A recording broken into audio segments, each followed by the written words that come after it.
Part 4 of remaking my son's bedroom. He has the third floor of our house, which has this big bathroom, a big closet, and this wide open space. And I really want to make it into something that's super fun. So far I've done the closet, I have done his bed, and I have done the slide platform and the reading nook. So let's get started on the bridge between the bed and the reading nook. So first I had to take down the blinds that were on those little tiny windows, and then I started putting up the bridge. I put a board all the way across between the slide platform and the bed and secured that to the studs in the walls, and then put some support pieces across that, and then added another board on the outside of that to create what kind of looks like a floating shelf. Yes, the bridge is level. No, the windows are not. Then it was time to start on the railing. So I painted a lot of wood, this yellow, which is Limon by Benjamin Moore. And then I started on the railing. I had started putting up railing in my last video about this, but I had to take it down and redo it because I did not like how I had secured the posts. So I got these hanger bolts that I then drilled into the base and screwed the posts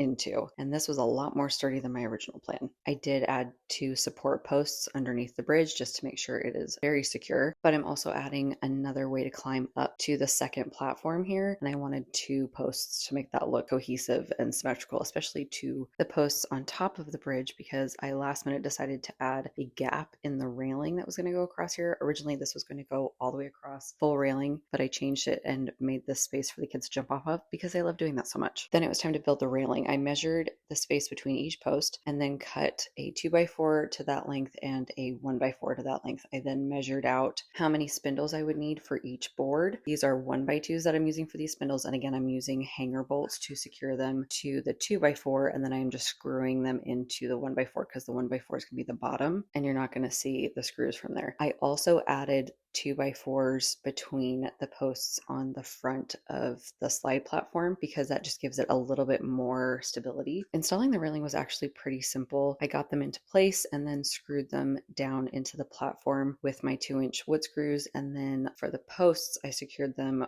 with my really long wood screws that I have. And then to make sure everything looked finished, I added post caps to each post because it just looks so much better that way. So here is where we are. I am thrilled with how it looks. The kids are too. Make sure you follow along to see what I'm doing in the next step.